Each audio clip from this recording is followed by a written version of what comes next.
Je suis maintenant prête à céder la parole au premier intervenant et je reconnais Monsieur le député de La Pelletrie.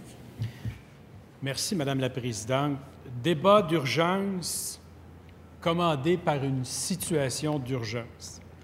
Depuis le début de cette session parlementaire, Madame la Présidente, le gouvernement se bat avec des questions d'éthique, des problèmes éthiques, des problèmes de gouvernance et, je dirais, une absence de réaction qui laisse tout le monde sans voix. Madame la Présidente, lorsque le député de Marguerite-Bourgeoys, ou lorsqu'à travers le député de Marguerite-Bourgeoys, cette Assemblée a été mise au fait des allégations graves qui pesaient sur certaines personnes en autorité au MTQ, à partir de ce jour, les événements ont déboulé jusqu'au point culminant d'aujourd'hui.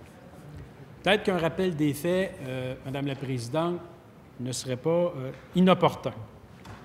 D'abord, il y a eu évidemment cette lettre du député de Marguerite-Bourgeoys adressée au ministre des Transports qui fait état d'une situation troublante au MTQ.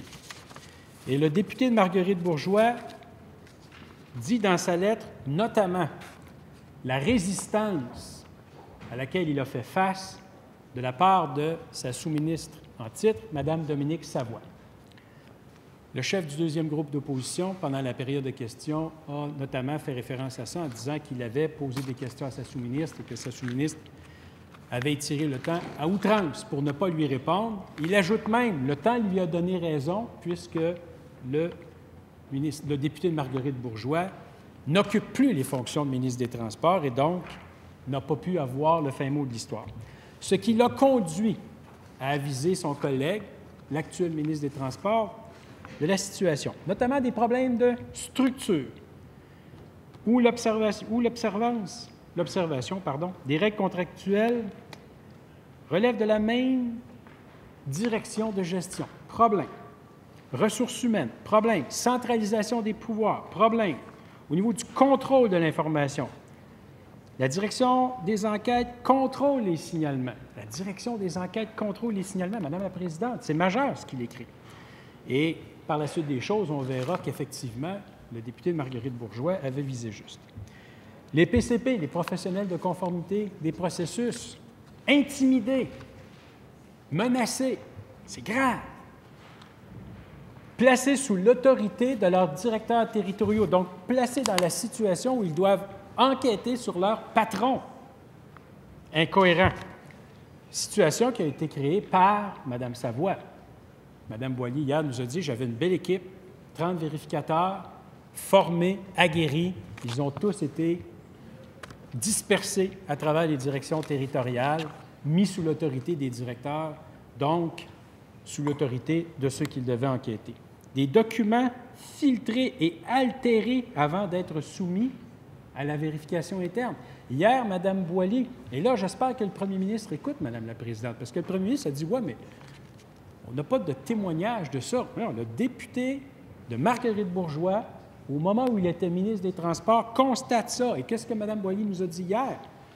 Qu'elle présentait ses rapports de vérification à Mme Savoie et que Mme Savoie retirait des pages du rapport avant de les soumettre à au comité de vérification. Même constat que le député de Marguerite-Bourgeoys, Mme la Présidente.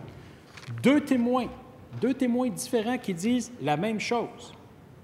Le député de Marguerite-Bourgeoys, dont on ne peut pas présumer qu'il a induit la Chambre en erreur, on ne peut pas présumer de ça. On doit présumer que le député de Marguerite-Bourgeoys a dit la vérité. Et une témoin devant une commission parlementaire sous serment. Les deux disent la même chose. Dans les opérations, une grande quantité de consultants externes, des employés du MTQ réembauchés, des contrats fractionnés, dont une partie gardée confidentielle. Pour quelles raisons? Inexplicables et inexpliquées, jusqu'à hier, où Mme Trudel et Mme Boily sont venues nous expliquer pourquoi. Simplement pour passer sous le radar de la législation.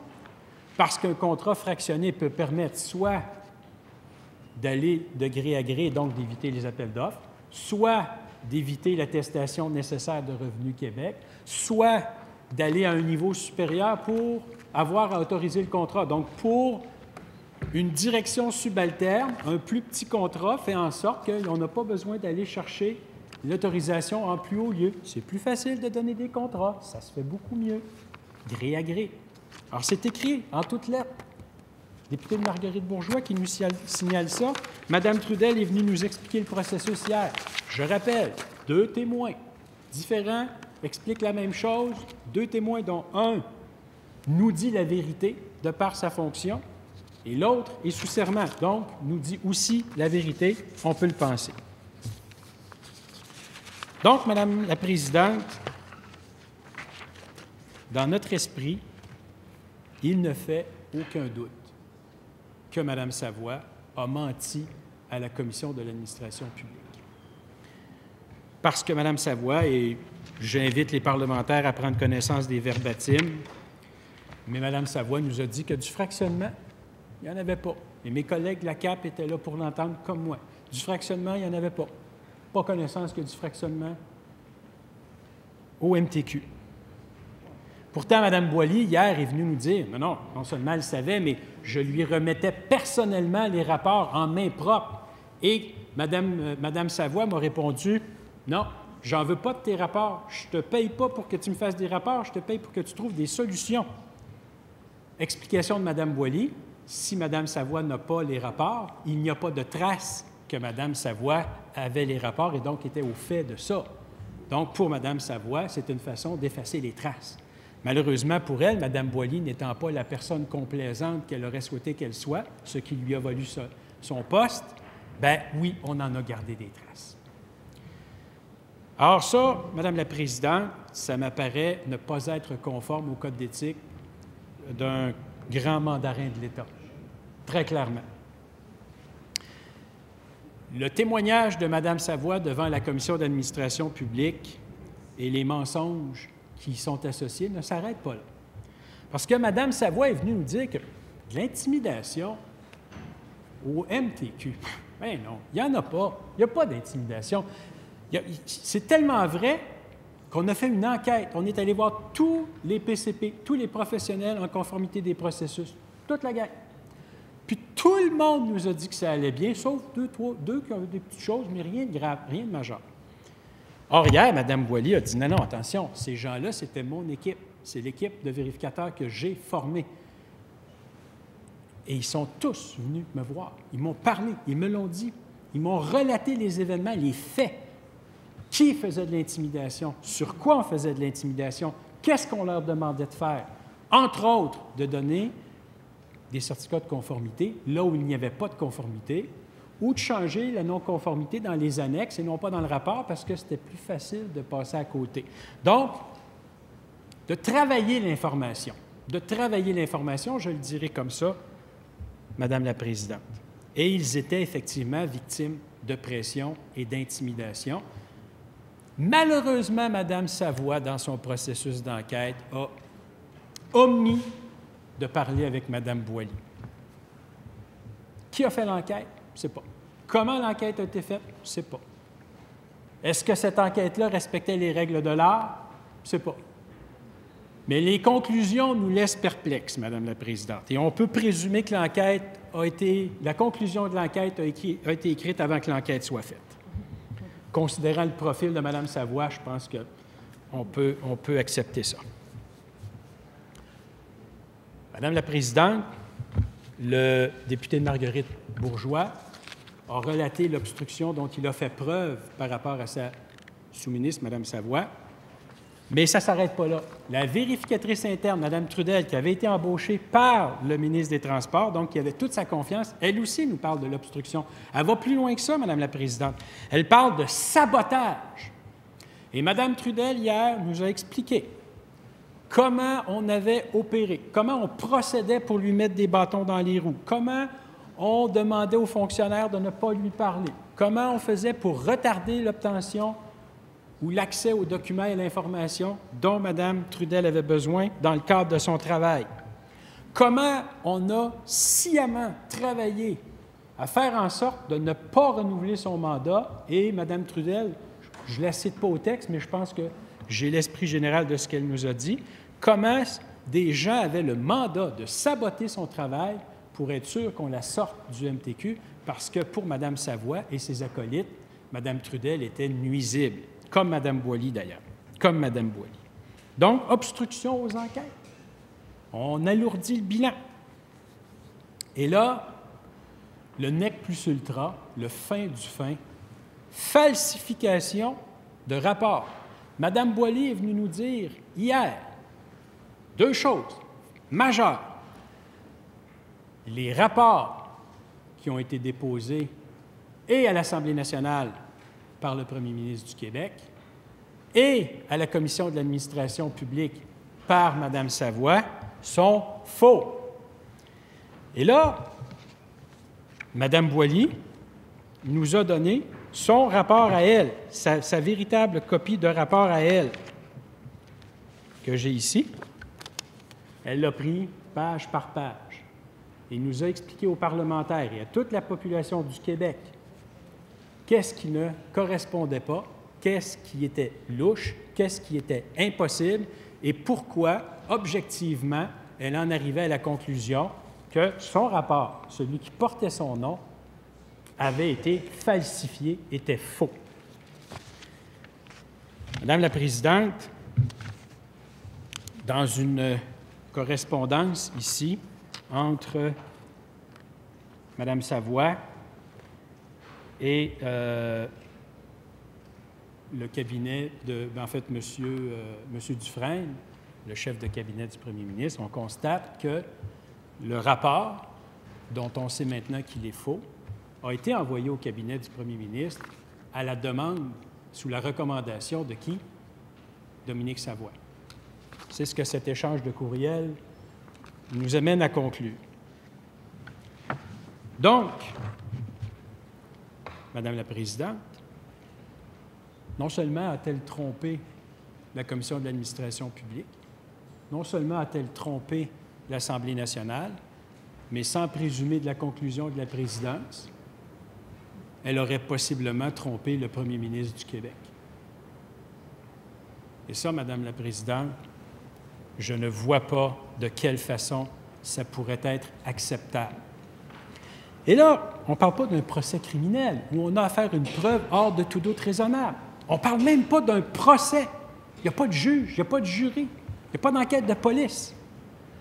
On parle d'une décision administrative. On parle d'un patron, d'un chef de gouvernement qui doit porter un jugement sur la qualité, la loyauté et l'intégrité d'une haute fonctionnaire du gouvernement. Et Madame la Présidente, juste peut-être pour éclairer les parlementaires, vous dire ce document qu'on peut retrouver sur le site du ministère du Conseil exécutif et qui parle du secrétariat aux emplois supérieurs auquel maintenant Mme Savoie est attachée et qui dit la chose suivante. Le secrétariat aux emplois supérieurs conseille le gouvernement en matière d'emploi supérieur et offre des services en vue de favoriser la compétence, l'engagement et l'intégrité des personnes nommées à titre de titulaire d'un emploi supérieur. Mme Savoie, au moment où on se parle, touche son plein salaire, accumule sa pleine pension, jouit de ses pleins privilèges à titre de titulaire d'un emploi supérieur. Est-ce que Mme Savoie, aux yeux du premier ministre du Québec, a fait preuve de compétence, d'engagement et d'intégrité? Je vais laisser le soin au premier ministre de répondre à cette question-là, Madame la Présidente. Jusqu'à date, je dois dire que ce que j'entends ne correspond pas à mes valeurs à moi au niveau de l'engagement, de la compétence et de l'intégrité. Et je pense que je peux parler au nom de ma formation politique pour dire que du point de vue de la CAQ, ce que Mme Savoie a fait, c'est loin d'être compétent et c'est surtout loin d'être intègre, Madame la Présidente. Bon, il me semblerait que l'opposition officielle se joint à nous, qu'à cela ne tienne. On est inclusif, vous savez. Alors, Madame la Présidente, je ne comprends pas que le chef du gouvernement, qui voit son gouvernement secoué par une autre crise de confiance, par une autre crise qui touche à l'intégrité et qui voit aussi la haute administration publique emportée dans ce flot-là, hésiter, ne serait-ce que 30 secondes, à congédier Mme Savoie, ce qui, parce qu'on parle d'un État de droit, la loi sur le Conseil exécutif donne cette autorité-là au premier ministre, et la règle qui en découle, donc la règle sur les conditions d'engagement dans les emplois supérieurs, je vous réfère à l'article 23, non seulement dit que le premier ministre peut congédier Mme Savoie, mais peut congédier Mme Savoie et la priver de sa prime de transition et de sa prime de départ. C'est prévu par le règlement que dans les cas de faute grave, et moi, c'est mes valeurs à moi, c'est les valeurs de ma formation politique, et je comprends que l'opposition officielle se joint à nous, mais l'insubordination, la falsification de documents, l'obstruction à une enquête, cacher de l'information à un comité de vérification, l'intimidation, trafiquer des chiffres dans le but de donner de fausses informations sur les extras, moi, je pense qu'on joue pas mal dans le rayon des fautes graves. Moi, je crois ça. Ma formation politique croit ça.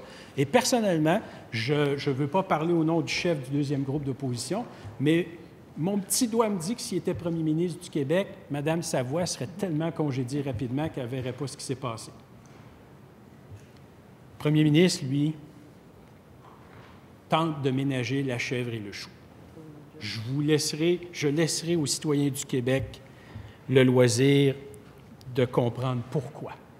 Qu'est-ce que Mme Savoie doit faire de plus? Madame la Présidente, malgré le courage, la détermination de Mme Trudel, de Mme Boily, qui sont venus nous parler hier, et je vous rappelle que Mme Boily, ce matin, est rentrée au travail dans ce que le premier ministre a qualifié de la machine. Elle est encore au travail ce matin. Ces deux femmes-là ont fait preuve d'un courage exceptionnel, ce qui nous donne l'espoir que notre fonction publique est encore animée du désir de servir et de le faire de façon intègre. Malheureusement, il y a des pommes pourries, comme dans n'importe quelle organisation, et il est du devoir sacré du premier ministre de s'assurer que le ménage est fait. Notre premier ministre du Québec ne semble pas tellement intéressé par ça. Ce n'est pas le sentiment que j'ai, alors que 2 motions ont été présentées à l'Assemblée nationale. Une par ma collègue de Vachon, une que j'ai eu le privilège de déposer. À 2 reprises, le gouvernement du Québec avait l'opportunité de demander aux parlementaires de faire leur travail. Et le gouvernement du Québec, le premier ministre du Québec, a dit « pas de consentement ». Inexplicable, parce qu'il en reste des questions. Qui a procédé à la falsification dans toutes les ramifications? Quand on entend parler de Mme Noël et de Mme Quentin au MTQ, que Mme Boily nous dit « J'ai été convoqué au 30e étage, on m'a assis face à un mur, j'avais Mme Quentin d'un côté, Mme Noël de l'autre. » Mme Noël, qui est la responsable des enquêtes au MTQ. Mme Quentin, qui est sous-ministre adjoint. Et que ces 2 personnes-là se sont livrées, au dire de Mme Boily, à de l'intimidation sur sa personne. Pourquoi? Pourquoi? Parce que Mme Boily avait commis l'outrage d'informer la commission Charbonneau à travers ses rapports d'audit. Elle a fait son travail de bon citoyen. Et pour ça, elle a subi de l'intimidation au point où elle a dit elle-même qu'elle avait peur de rentrer au travail, qu'elle avait peur de se rendre à des réunions, qu'elle s'assurait d'avoir toujours au moins un témoin avec elle. Cette même Mme Quentin, cette même Mme Noël, dont Mme Trudel nous a dit, écoutez bien ça, on avait le mandat de saboter mon rapport pour faire en sorte que je ne sois pas renouvelé. À la question, ah oui, qui avait ce mandat-là? Qui, Madame la Présidente? Je vous le donne en 1000. Mme Quentin et Mme Noël. C'est grave. C'est grave. Mme Quentin, dont on entendait parler pour la première fois, souvenez-vous, il y a quelques jours, pour apprendre quoi? pour apprendre qu'il y a eu des rapports du contrôleur financier, des rapports de vérification qui ont été faits, pour lesquels l'ancien ministre des Transports, l'actuel député de Marguerite-Bourgeois, avait demandé, avait exigé d'être informé, pour lesquels on lui a dit, ces rapports-là, non, je ne les ai pas. Madame Quentin, je ne les ai pas. Je n'ai pas ces rapports-là. Elle les avait. Elle les avait. Pourquoi a-t-elle dit le contraire? Pourquoi a-t-elle dit le contraire de la vérité? Dans quel but? Sous l'autorité de qui? Je ne peux pas croire qu'il n'y a aucun député en face qui se pose ces questions-là. Pourquoi la responsable des enquêtes au MTQ se livre à de l'intimidation envers une vérificatrice interne parce qu'elle a commis le grave sacrilège d'informer la commission Charbonneau dont c'était le mandat qui avait été donné par ce gouvernement. Et donc, ce gouvernement, au premier chef, devrait se scandaliser qu'au MTQ, des personnes en autorité aient travaillé à faire obstruction au travail de la commission Charbonneau. Qui a demandé ça à Mme Noël? Pourquoi? Sous quelle autorité? Avec quel objectif? Personne ne se pose cette question-là en face. Non, Madame la Présidente, personne ne se pose cette question-là parce qu'à la motion qui donnait le mandat aux parlementaires de faire la lumière là-dessus, quelle a été la réponse du gouvernement? Pas de consentement. Pire que ça, Madame la Présidente. Hier, à la Commission d'administration publique, mes collègues de la partie ministérielle ont travaillé très fort pour essayer de nous faire croire que le mandat de la CAP avait été réalisé, que le mandat de la CAP avait été complété, que tout avait été dit, que tout avait été fait. Madame la Présidente, je mets au défi ces mêmes collègues d'aller dans l'opinion publique et de leur dire que tout a été dit et que tout a été fait. J'ai hâte de voir la réponse des Québécois. J'ai hâte de voir si les Québécois sont d'accord avec eux pour savoir que tout a été dit et tout a été fait. Je ne pense pas, Madame la Présidente. Je peux m'avancer là, en disant « je ne pense pas ». Je pense que les Québécois, ce matin, restent sur leur appétit parce qu'on ne va pas au fond des choses, restent sur leur appétit parce qu'ils n'ont pas l'impression que le premier ministre veut faire la lumière et surtout parce qu'il ne veut pas prendre les actions nécessaires pour éradiquer ce cancer de la collusion, de la corruption, de la malversation au MTQ jusqu'au plus haut niveau.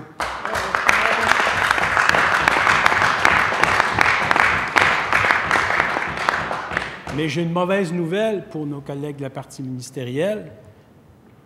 Nous ne nous tairons pas. Nous allons faire notre travail. Indépendamment des obstacles qu'on mettra sur notre route, nous irons chercher la vérité. Nous aurons le fin mot de cette histoire et nous demanderons à ce gouvernement de rendre des comptes aux Québécois face à leur inaction, face à leur absence de gestion, face à leur absence de leadership. Vous pouvez compter sur la coalition Avenir Québec, Madame la Présidente. Nous allons aller au bout de ce processus. C'est clair pour tous les députés de la coalition Avenir Québec, Madame la Présidente.